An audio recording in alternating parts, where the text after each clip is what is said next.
the lobby, so it looks like I can let people in. So I'll start letting people in. Awesome.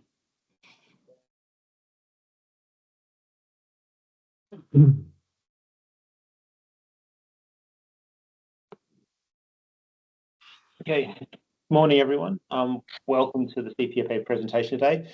We're just waiting to organise people in, so please remain on mute and cameras off. Thanks.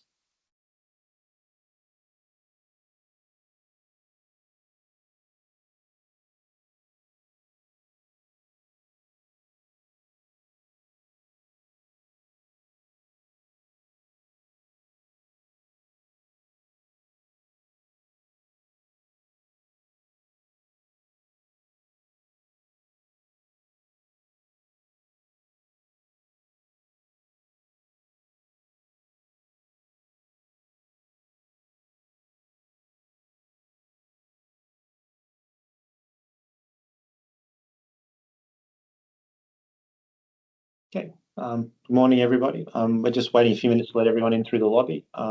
Just please wait quietly with you on mute and cameras off, please.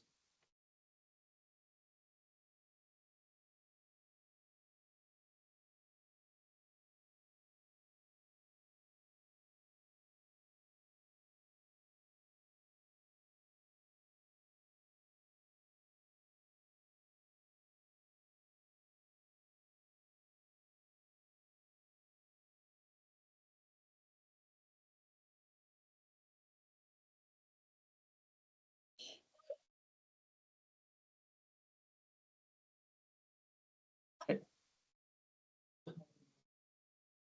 Morning everybody. We're just waiting to get people in through the lobby. We're starting in a few moments. Just wait, cameras off, on mute please.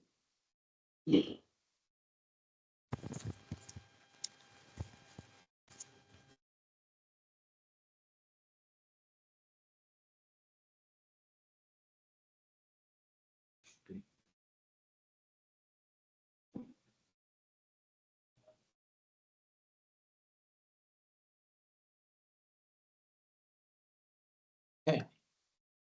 Just a couple more minutes while we let people in through the lobby. Please remain on mute with cameras off.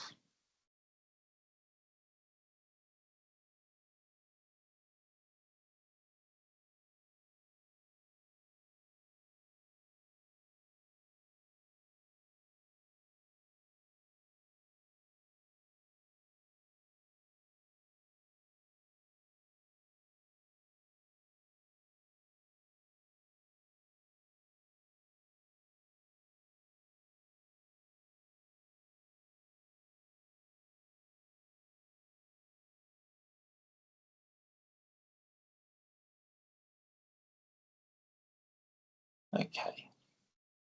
Right. We've got a good quorum of people there. I'd just like to say welcome everybody. I'm Darren Springer. I'm the registrar of the CPPA and a member of the technical subcommittee.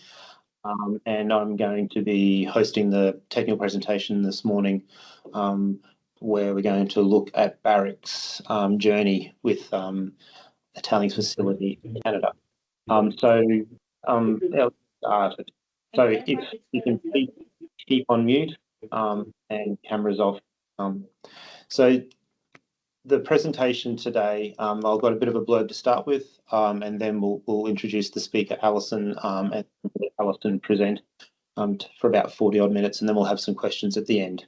Okay, so to start proceedings, the CPPA, in the spirit of reconciliation, acknowledges traditional owners of country throughout Australia and the world on the lands, sea and community. We pay our respects to the elders past, present and emerging, and extend that respect to all Aboriginal and Torres Strait Islander people today. Spit it out. This presentation will be recorded. It'll be edited and then available through the CPPA website for CPPA members to view in their pleasure later. Etiquette-wise, we ask everybody to remain on mute, cameras off, so we get a good, clean recording. You can raise your hand, use emojis and other things if you're happy about things. We will be taking questions at the end, so please feel free to pre-record those questions in the chat. Otherwise, we will be able to ask them at the end. The CPPA has been around since 2018 and developed out of a group of like-minded professionals that felt that there was a need to promote what closure planning is as a profession. So the CPPA has a vision, which is to promote global leading practice skills in closure within Australia by representing and engaging with closure planning practitioners to build, to develop and build professional capacity. And the reason for having these technical presentations is to help share knowledge within the breadth and depth of people in Australia and around the world undertaking closure planning. Okay. If you've got your own work and you'd like to present it in a presentation similar as this, please submit them using the QR code on the screen or going to the CPPA website and clicking on the abstract submissions link. We've got a whole pipeline of presentations coming up, including some interesting ones where we're going to have panels on certain topics, probably about mid-year, where we're going to have both East Coast and West Coast Australia live sessions concurrently to talk through some interesting topics. Next, CPPA is an association. We have members and but we also have sponsors to help us pay for what we do, including the funds to pay for presentation hosting facilities like this. So we'd like to thank SRK Consulting, Green Roads, O'Kane, Ingenie, SGM Environmental, Dendra and Ventia, who are our current sponsors to the CPPA. There are, like I said, there's a whole host of activities coming up, presentations planned out through the rest of the year. If you'd like further details, please use the QR code on the screen or just go to the CPPA website and go to the events page, and every month it gets updated with the current month and the next month's presentations as we lock them in and confirm them. Yeah. If you become an ordinary member, you will get, or as registered as a free member, corresponding member, sorry, through the CPA website. You can be emailed to future events. We do broadcast them on LinkedIn, but you'll get an email directly every time a new event is listed if you are a member of the association. Also, if you're a member of the association, we have an app which allows you to keep track of all things association. It is the Member Jungle app, and you type in Closure Planning Practitioners Association as the club, and it'll bring you through to our page. Okay, on to today's presentation. So we have Alison Brown talking to us today. Alison's lovely enough to be calling in her evening from in Nevada in the US. Alison is the Group Director for Reclamation and Closure at Barrick Gold. And today she's going to be talking about a sleeping giant in their world. So yeah, if you, let's swing it over to you, Alison. You can introduce yourself. I'll put up this slide if you need it, but otherwise, yeah, happy for you to take over now and talk away. Perfect. Thanks very much, Darren, and good morning, everyone. Good evening from where I'm at in Nevada. Thanks again to the CPPA for inviting me to share this case study. As Darren said, I head up Barrick's reclamation and closure programs globally. So Nevada is not my home. I'm actually on the road right now. I'm halfway through a 20-day trip, basically going to multiple sites, looking at how we do closure and how we can take lessons learned from projects like what I'm going to share with you guys today and apply those to our operations so that we're mining with closure in mind and really taking advantage of the opportunities that we have to develop post-closure land uses in consultation with our stakeholders that are pushing the envelope and leaving positive legacies. So excited to talk to you guys, and thanks again for the opportunity. Guess I should share my slides. You have to share now. Yep. So while this loads up, this project I'm going to talk about, it's very near and dear to my heart. You know, I refer to it as my baby reclamation project. It was really my first foray into the world of mine closure. You know, for those who I haven't met before, my background is in environmental science. I've worked with Barrick for quite a number of years, most of my career. In fact, I'm not going to tell you how many years that is.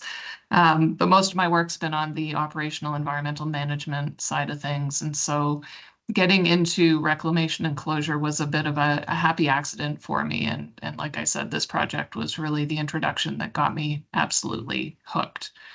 So what I wanted to go through today was a little bit of a site history on the Giant Nickel mine, and an overview of the tailings remediation project that we undertook starting in 2016, 2017.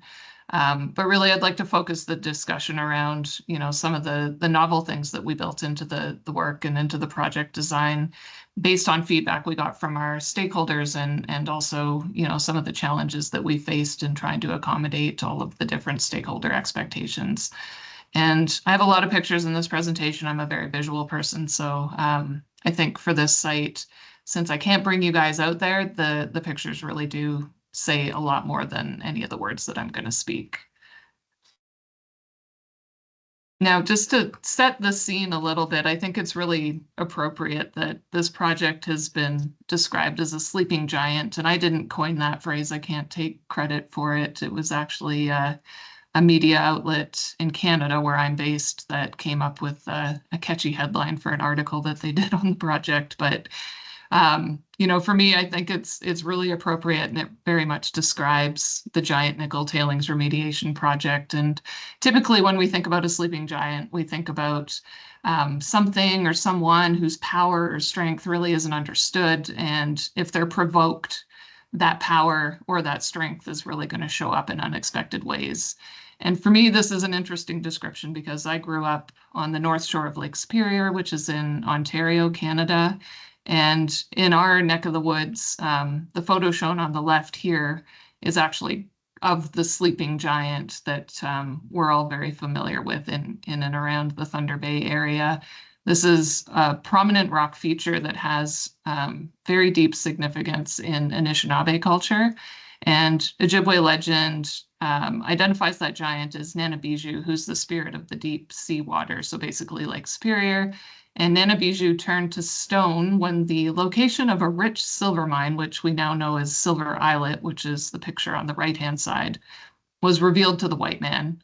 So, Silver Islet was a really lucrative mine in its day in the 1870s. And, it's now long since closed, completely reclaimed by Lake Superior. And it's really an interesting analogy, I think, when we talk about mine closure being this sleeping giant, because we as mine closure practitioners often have to take these otherwise bad situations or, site conditions that we don't really know anything about and turn them into something powerful and resilient, which I am pretty proud to say is exactly how the Giant Nickel project turned out for us. So I hope you guys are inspired by this, and I look forward to the questions that I might get at the end.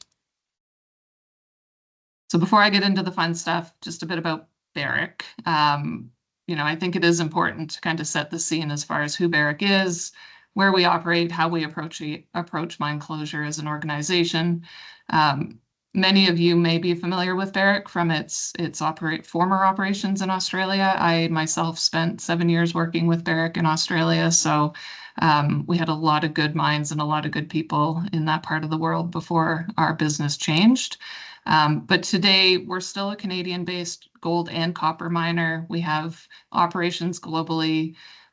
We now really focus our business on our Tier 1 assets, and those are in the US, where I'm at right now, in Nevada, the Dominican Republic, which is where I was last week, and also in Africa. What this map doesn't show, and we don't often get to talk about, is the dozens of legacy mines that we have across the US and Canada. And most of these sites were acquired by Barrick through various mergers and acquisitions over the years. They were in different states of closure. Some of them were completely closed, others hadn't been touched at all. So I've got a team of about 50 mine closure professionals based in Canada and the US that continues to execute work at these sites. And I've just highlighted here where the Giant Nickel site is in kind of relative terms in Canada. Sustainability to Barrick is really everything to us. It's very much integrated into our business, and we really focus on building resilient and real outcomes that we can see on the ground. And we want those outcomes to be underpinned by good science. So we align a lot of our philosophies when it comes to sustainability with global standards. We're constantly evolving what we're doing as we learn more about those standards and what stakeholders are expecting of mining companies. And we really believe that our approach is strong because we don't separate health and safety from environmental management from stakeholders and human rights. All of it's part and parcel, and we really believe in integrating all aspects of sustainability throughout all aspects of the mining life cycle, from exploration right through to closure. And closure specifically, much like sustainability, is something that we start thinking about early. We really do drive to create lasting, positive, and sustainable legacies. I think as an industry, we're finally shifting away from viewing closure as this end point, and recognizing that mining really is a temporary land use. And our job, I think, as closure practitioners is to ensure that our closure plans are setting these sites up to transition into something that's going to be meaningful and creates tangible benefits for the host communities that we get to work with. So at Barrick, we really try to embed our closure planning throughout the mining cycle, which I know many people are doing nowadays. That's just the norm. But we really do see that creates value for Barrick in the long term. And so we're taking the responsibility for mine closure very seriously, not just at our operating sites, but also at those legacy sites that I mentioned. And that very much sets the scene for Giant Nickel. So just a bit of information about the site itself. So Giant Nickel's located in Western Canada in the province of British Columbia. So for those of you that have been to Canada, some of you have probably been to Vancouver. Giant Nickel's not very far away from Vancouver. It's about 160 kilometers northeast, heading toward the Fraser River. And it's just north of a community which I think is very aptly named Hope. We had a very hopeful bunch of people that we were working with throughout this project, and it's a pretty special community. In terms of environmental context, so the mine's situated in the Coast Mountains range. So we've got steep, rugged terrain, cool temperatures, very high average annual precipitation, mostly in the form of rain, but at the elevation that this mine is at, also heavy wet snow in the winter months.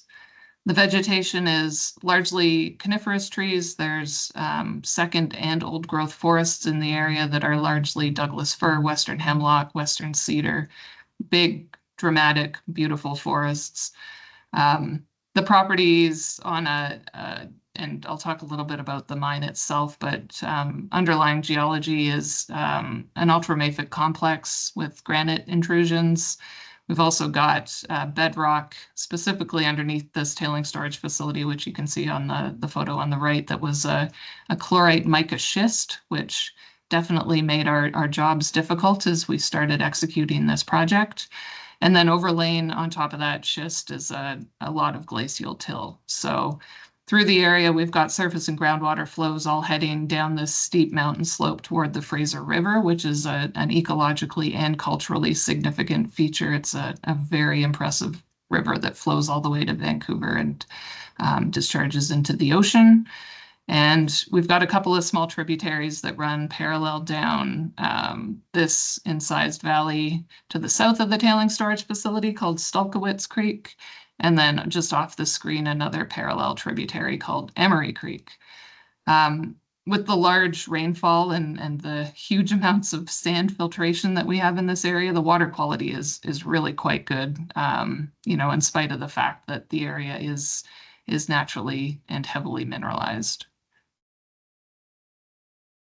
Some of the wildlife that we see at site, because everyone wants to know about bears and things that can bite you in Canada, but we had a lot of black bear around the site, cougars, black-tailed deer, no fish in the upper reaches of Stalkowitz Creek or Emery Creek because of the steep terrain and numerous fish barriers, including a lot of beautiful waterfalls, rock falls. Those do prevent the migration of fish upstream. So no fish, but throughout the course of the tailings remediation project, we did identify a species of special concern, which nobody knew was in that region. So the coastal tailed frog, which is on the bottom left photo there, or sorry, bottom right photo, was identified. The habitat before we started the construction work was not in very good shape. So we didn't have much of a population of these frogs, but we did manage to create some much better habitat for them, and we're seeing a real rebound now. In terms of regulatory context, so like many of these legacy mining projects, giant nickel was developed and operated before most of the modern mining and environmental regulations were established in Canada.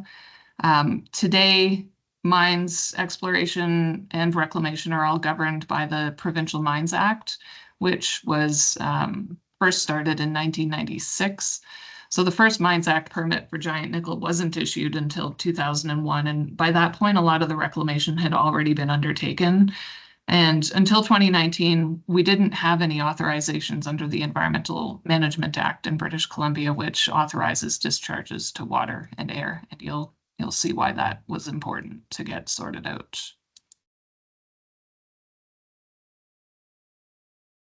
So operating history, this is, it's a pretty interesting site. And as you can see here, the deposit, which was dubbed the Pride of Emery, was first identified and staked back in 1923. Now, the mine went through several ownership and operational periods. The kind of most notable one was from 1926 through to 1938, when the underground operation was first developed. And then the mine was later operated by a new mining company that was formed between Newmont and Pacific Nickel Mines. And they developed a new processing plant. They were the ones that developed the tailings storage facilities as we know them today, and really got this operation off the ground in a real way. Now, it was a pretty prolific mine for its day. There was large quantities of nickel, copper, cobalt, silver, and gold being produced at a time when the Canadian government desperately needed commodities to feed both the war effort and also the rapid growth that was happening in Western Canada. The conditions would have been very difficult. The staff going up to this mine would have had to traverse the steep, winding mountain roads up to the upper mine, dealing with all sorts of fun weather, heavy rain, heavy snow. The processing plant was pretty simple. It was a simple copper and nickel flotation circuit. The concentrate that was made on site was then trucked back down that same mountain road to a rail spur in the community of Hope, where it was sold off to the market. As things tended to do in the 1970s, that processing plant burnt down and had to be rebuilt a couple of times. And then the tailings were all gravity fed down the mountain to the flat low-lying area that I showed in the photo previously, which was about 300 meters downhill from the plant site. So a pretty simplistic process, but the terrain made things very challenging. Tailings management at that time was largely, constructing dikes to try and contain the slurry as much as possible in that flat area, and then polishing ponds to decant the water to the environment without any treatment. When Corona Corporation took the property over in the 1980s, they were evaluating reopening the mine. Obviously, things shut down in the 1970s when the nickel price dropped. And when Corona started reevaluating in the 1980s, they had some excitement and some potential there. But by the time Homestake entered the picture in 1992, they really had no interest in continuing to operate. So the site shut down completely. Now, just for context, the site features that you'll hear me talking about, there's really only two. Again, it's a pretty compact area. The upper mine workings, where that mill and processing plant, they're located at the top of a mountain, roughly 1,200 meters above sea level. Today, you can only get to those areas by helicopter. The road that people would have driven up during operations is completely gone. It's washed off the side of the mountain. The upper and lower tailing storage facilities, though, are much lower elevation. They are accessible by road, and they're at an elevation of about 500 meters above sea level.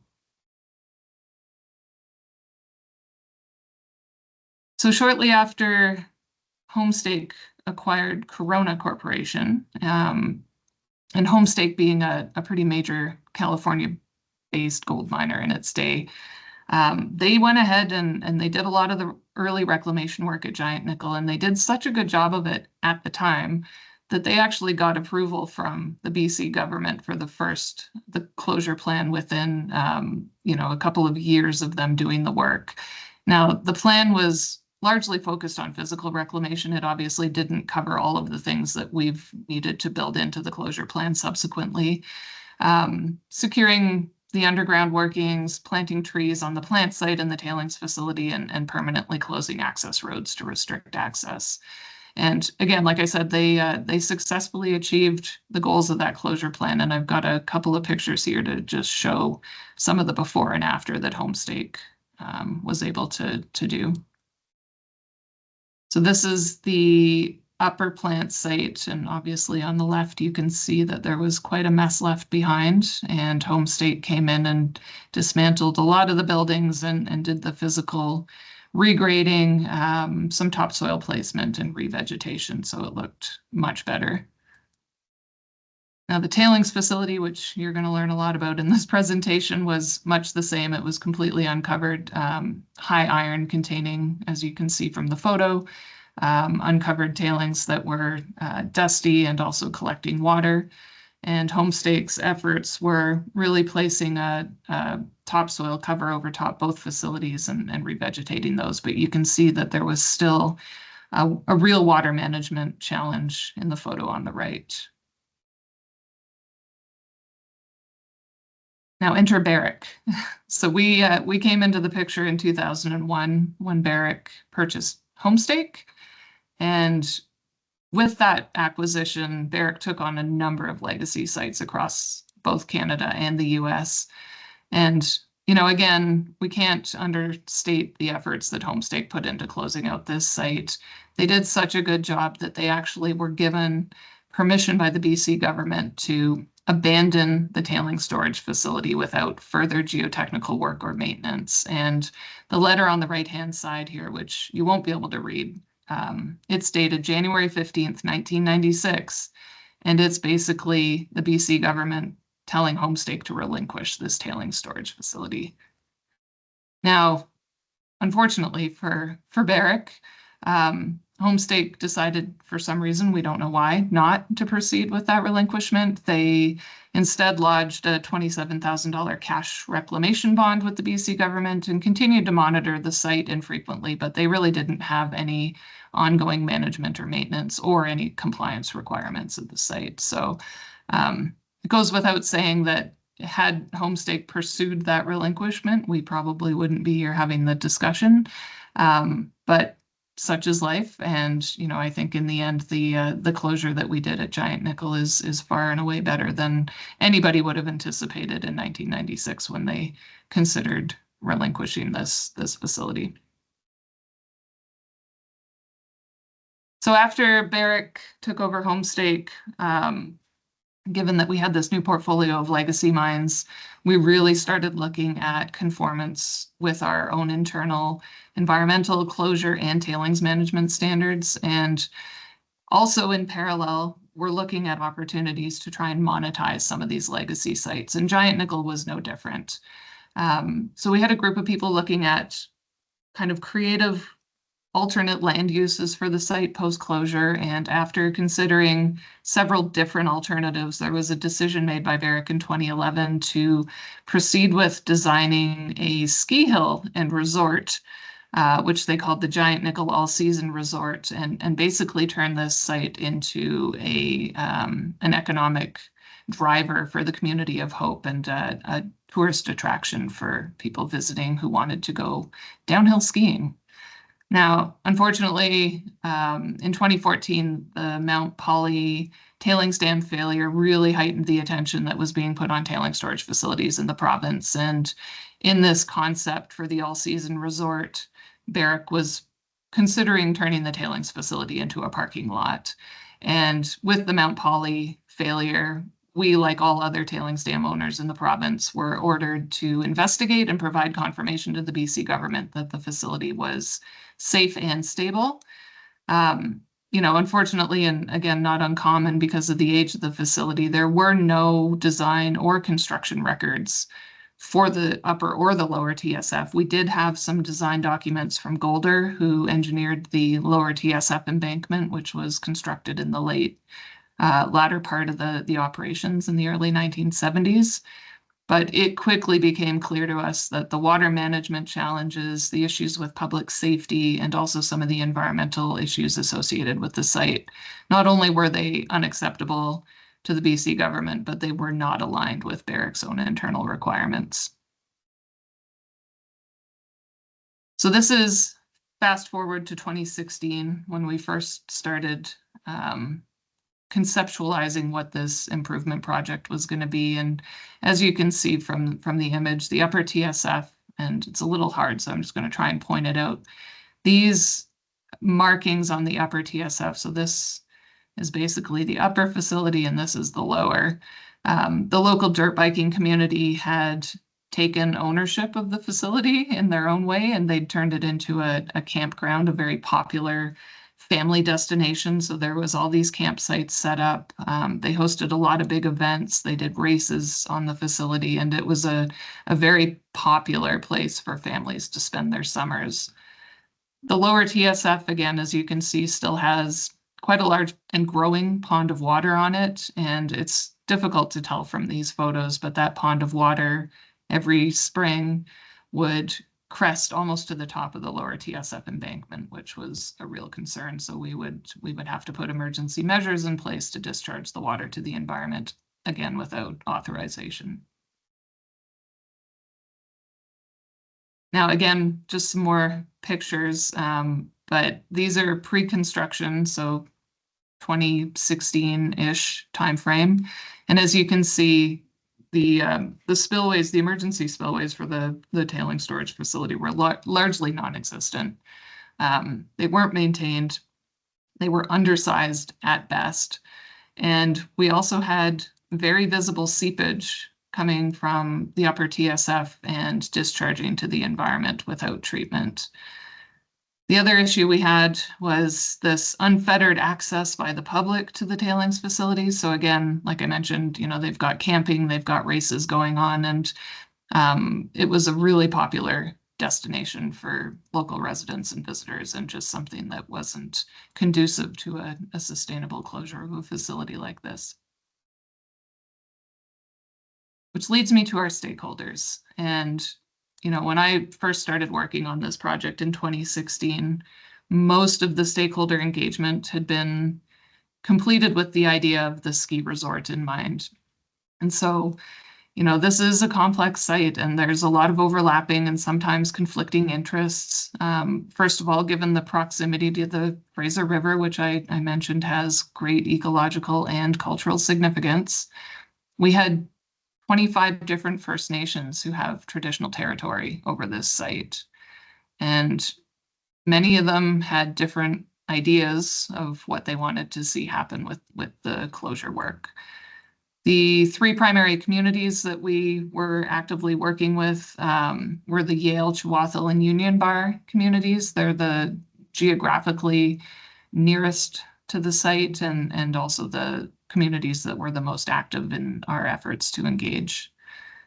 We also had the District of Hope, local businesses, residents who were all critical stakeholders. Back in the day, mining played a really big role in the community, and as a small town that had limited economic development, this project was a pretty major and exciting opportunity for some investment to go back into the community. And what was interesting to me was, locals, particularly the local First Nations, were really excited to have stable, albeit temporary work coming up that they thought could encourage their youth to come back home. And a lot of the youth had left Hope because there weren't job opportunities. They went to Vancouver or they went to Toronto, and they found other places to live, and having work in the community of Hope was something that many of them had been waiting for and desperately wanted to come back home for. Now, as we continued to engage, we got to know more of the community members, and we also identified that groups like the Cascade and Lower Canyon Community Forest, BC Hydro, who's our provincial utility provider, the Fraser Valley Dirt Riders, of course. They all had vested interests in this site, and they also had other plans for the future of the site. Some of them were planning forestry. They'd taken out large forestry tenure. There was a lot of desire to see recreation brought back to the area. And of course, the likes of BC Hydro really wanted access to their utilities. So that gave us a pretty interesting mishmash of stakeholder interests. And although at the outset these discussions were really difficult, and it seemed like we were destined to fail in meeting anybody's outcomes for the site, in hindsight, it really presented us the best opportunity that we could have ever gotten to broaden the scope of the project and make sure it provided a holistic, sustainable, and resilient post-closure state that was going to allow the area to be used for other purposes after we were done with our reclamation. Now, as many of you know, the first step in any mine closure project is trying to understand the problem that we need to solve. And again, because of the lack of operational and closure information, we basically had to start from scratch. So the building of the knowledge base at the giant nickel tailing storage facility began all the way back in 2002 with some limited CPT testing, but it really gathered a head of steam in 2016, where we undertook many drilling programs to collect samples, install instrumentation, install monitoring wells, do geotechnical and geochemical characterization, and build out our environmental models so that we could understand the situation and ultimately engineer solutions to the problems. And we had a few problems. After getting a better handle on the construction and performance of the tailing storage facility, we brought together a multi-purpose team of experts from different areas to develop a concept for the reclamation work. And initially, the objective was to stabilize the upper TSF south embankment. We had, one primary goal was to get that embankment to a point where it met our long-term post-liquefaction and earthquake stability requirements. Because the upper TSF, given its age and the way it was constructed, a lot of the embankments and dikes were built on top of old tailings. They were saturated. We had small creeks that were cutting away the toe of some of the dikes. And we had a lot of work to do on buttressing. On top of that, the impact of a failure of this site was not small. There were people that lived downstream. There's obviously environmental impact and a lot of concern about what would happen to the Fraser River should we lose tailings from the site. So by pulling together that team of geotechnical engineers, hydrologists, environmental scientists, and seeking the input that we needed from the community, we came up with 5 primary objectives for the project, but they're all very interrelated. So the first was really around water management, and effectively we needed to regrade the TSF and divert as much upslope water around the facility instead of taking clean water and making it dirty and having to deal with this overtopping risk every spring. We wanted to try and promote runoff of water around the facility through those engineered spillways and through a very large engineered diversion ditch. Secondly, buttressing any embankments that we needed to so that we could meet long-term stability requirements. Third was improving the environmental performance of the site, so capturing and treating that seepage and discharging it under a proper Environmental Management Act authorization. And then, of course, public safety. We needed to restrict access to the TSF and make sure that people, one, weren't damaging the reclamation, but also weren't putting themselves at risk. But more importantly, shifting the narrative and establishing conditions that were suitable for a future land use that could be done safely and in coordination with all of the stakeholders that had interest. And finally, and probably the most exciting for us, was really trying to use local contractors and businesses as much as possible and invest back into the community. So we landed on a concept here that, like I said, it was buttresses on the south embankment of the upper TSF, that large diversion channel I mentioned, and then constructing 4 new spillways that were designed to pass a very large probable maximum flood event. I won't spend a lot of time on the design basis, but I do just want to point out that that probable maximum flood was an 800 millimeter in 24-hour rainfall event. So it's a huge amount of rain. So you can imagine how big some of these structures are. Sounds simple. You know, we put together a pretty good team between Barrick and our design engineer, Knight Piesold, and then worked with our 2 local contractors that we'd identified to convince them to work as a joint venture on the project. Thought it was going to take 3 to 6 months to complete, cost $3 million, and we were going to be able to find all of the material that we needed, all 650,000 cubic meters of material on site. And that really wasn't the case.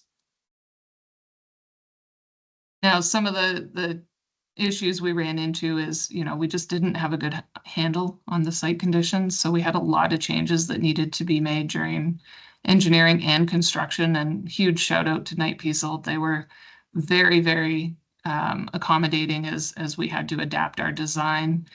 But, you know, we also had some other challenges. We had issues with almost every dike on the upper tailing storage facility needed to buttress, so that greatly increased the scope of the work. We had challenges sourcing the material that we needed, both to do the bulk infilling of the lower TSF, but also to produce in-spec drain gravel, coarse filter, critical filters. And then we also had some unanticipated impacts to our BC hydro infrastructure down gradient that required some adjustments post-construction. So a lot of challenges to work through, but ultimately, and again, I'm just going to flip through these kind of before and after photos to give you a sense of the scale of the work we were doing between 2016 and 2018. We pulled it off, and it wasn't a small effort by any means.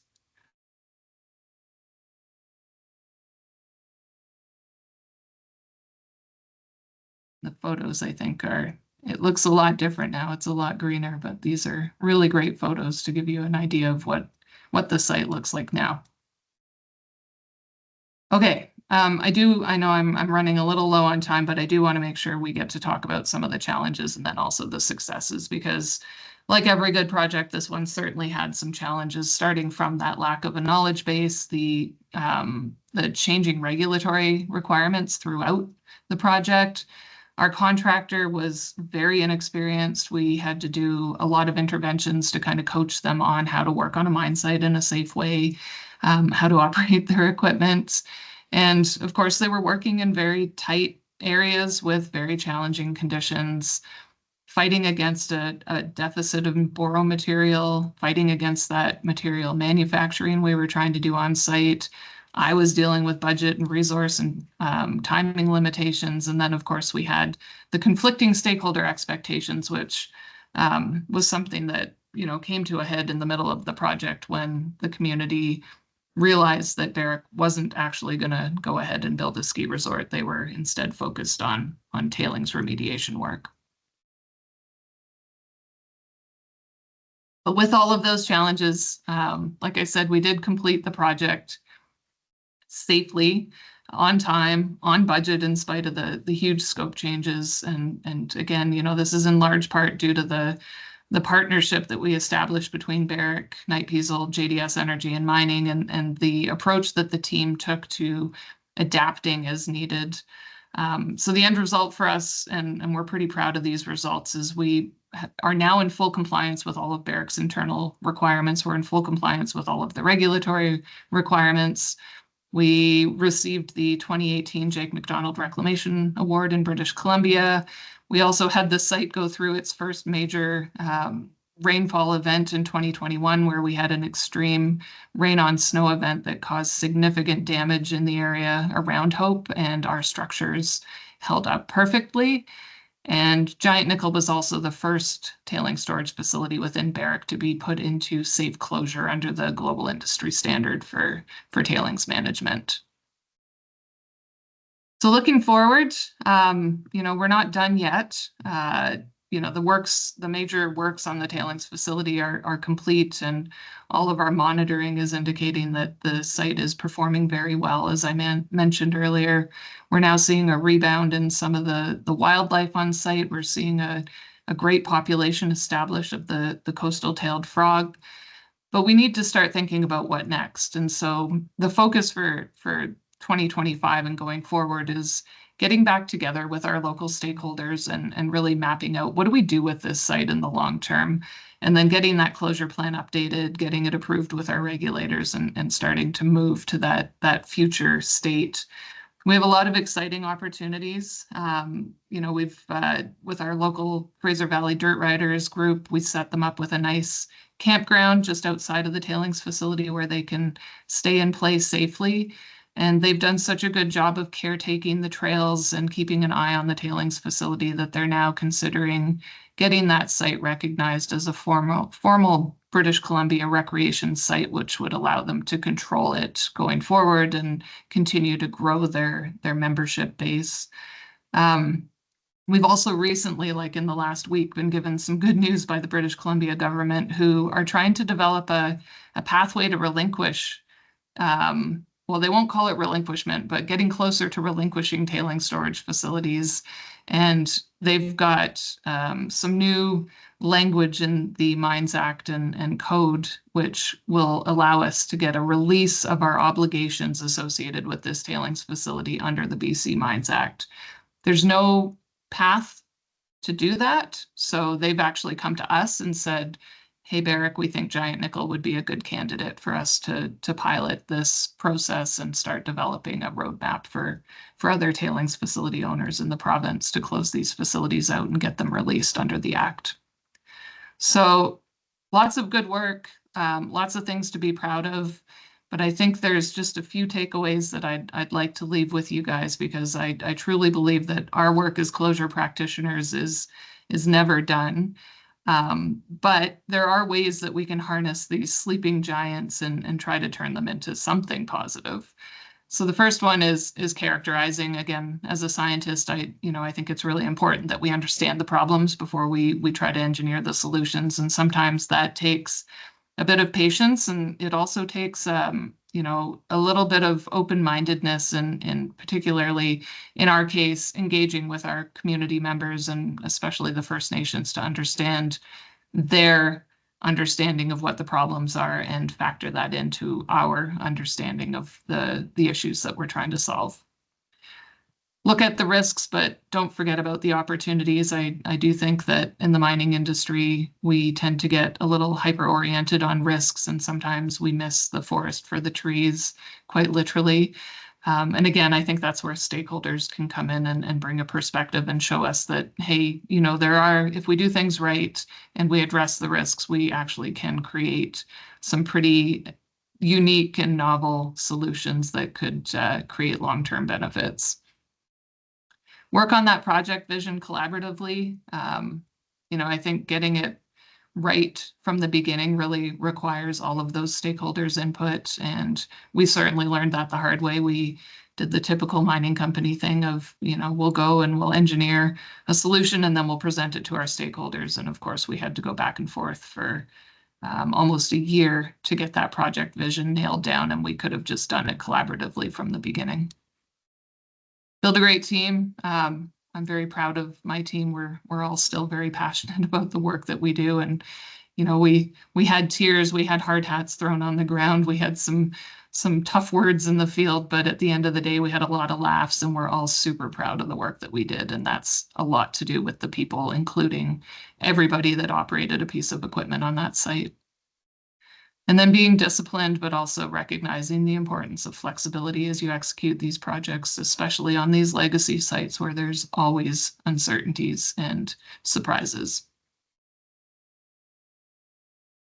And with that, thank you very much for the time. And again, thanks to the PPA for letting me share this story. I hope it inspires a few of you to look at your projects a little bit differently, and maybe there's some lessons that we can all take and apply to projects elsewhere in the world. So thank you very much.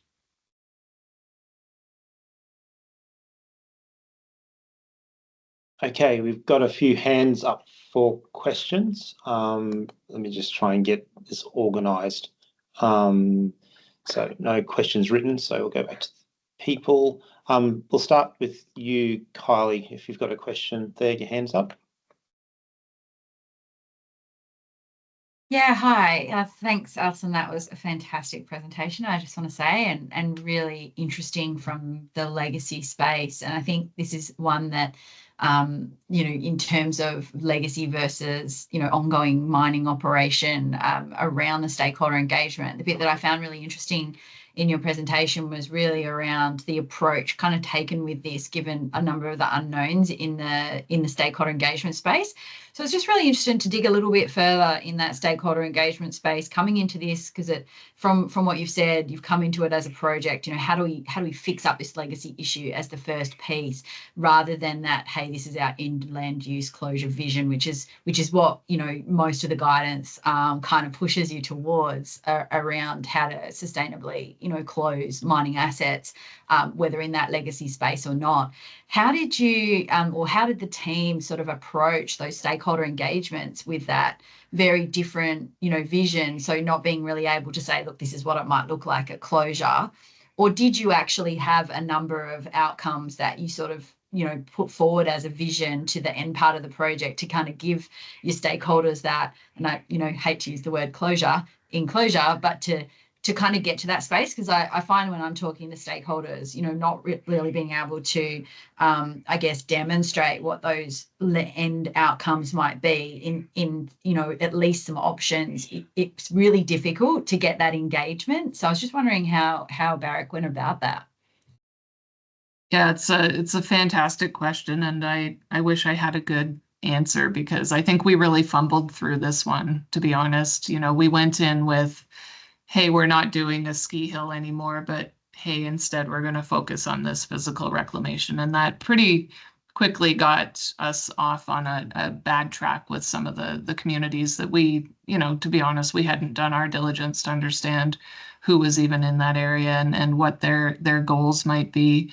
What I might share is that what we've learned from this, and again, it took us many tries and a lot of hard conversations.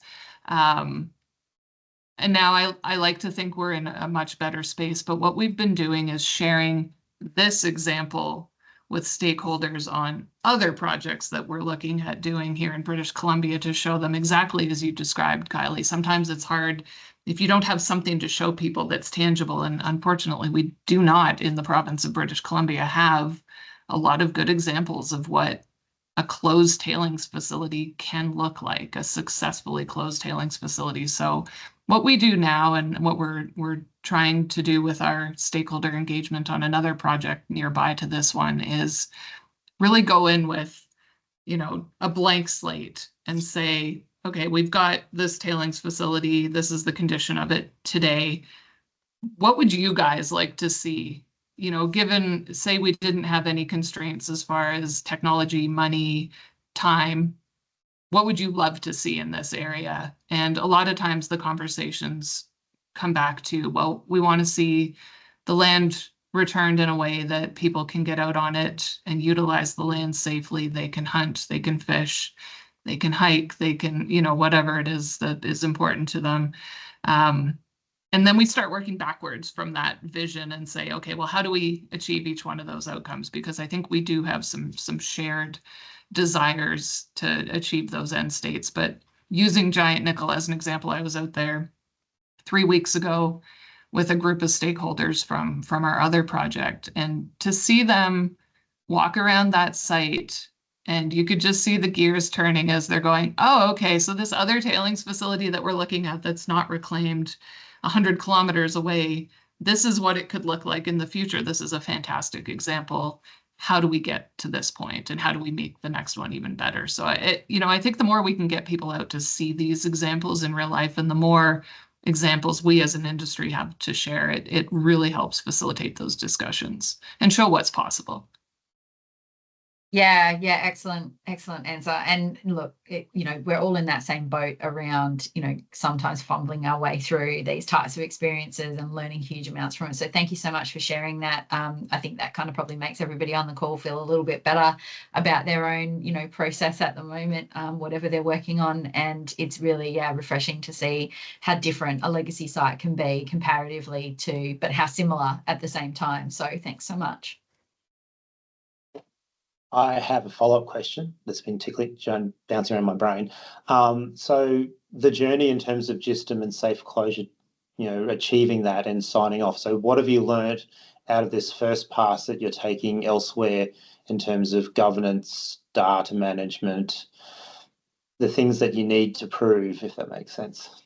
Yeah, great question. And we got, in some ways, a little bit lucky with GISTM because, a lot of the requirements in GISTM align nicely with the Barrick Tailings Management Standard. And, in some ways that's by design, not by accident. But, I think the thing we learned the most and that we're applying broadly across Barrick now is the definition of safe closure is pretty fuzzy. And and I think every mining company, but we as an industry, I think, need to come to some agreement on what safe closure actually means, because it can mean different things to different people. And so in the Barrick world, safe closure to us isn't just geotechnically safe.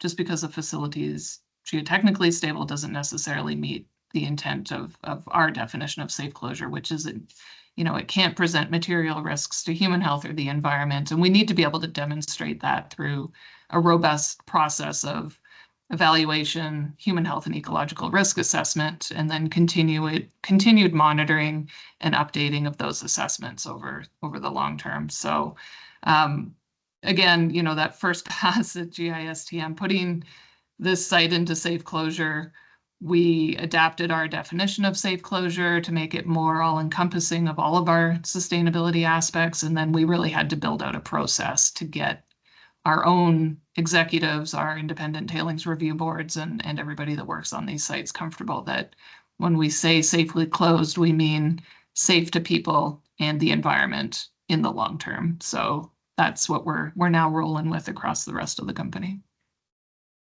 Cool. I've only got a couple of minutes left, and we do have a question from the floor.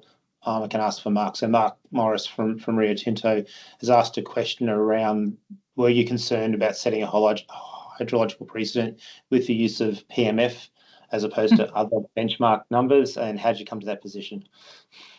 The short answer is yes, and unfortunately we have now set that precedent. So yeah, how did we come to that decision? I wish I could remember all of the arguments that we had with our engineer of record and our internal tailings professionals, but it is in the Barrick standard, so we didn't have much to argue on. And yes, it does come at a very large price tag and can be very challenging to execute. I mean, I wish I could show you guys the size of these channels.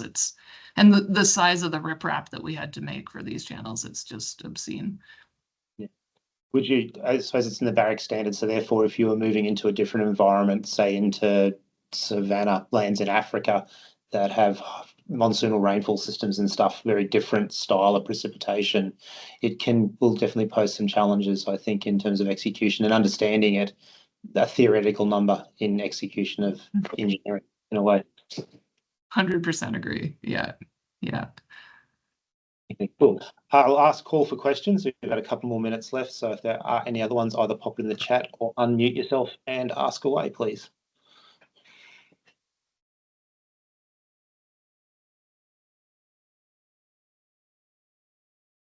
Okay, I'll take that as everybody's happy with the presentation. And again, Alison, I'd like to say thank you for your time and energy in presenting today, tonight, your time, this morning, Australia time. And really appreciate your insights and thoughts around the process. And yes, it's easy.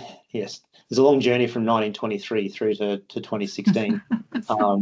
But it's not an uncommon journey for a lot of mining operations that have started their life as a small artisan, or I won't say artisan, but small operation, then grew over time. So thank you for making the effort. To CPPA members, this recording of this presentation will be available sometime soon on the website. Just takes a few people in the background volunteering to edit it and get rid of the bits we don't need. So thank you, everybody. Please pay attention on the CPA website or LinkedIn for our next presentation. Looks like a good one. And thank you again, Alison. And everybody have a great day. Thank you, everybody.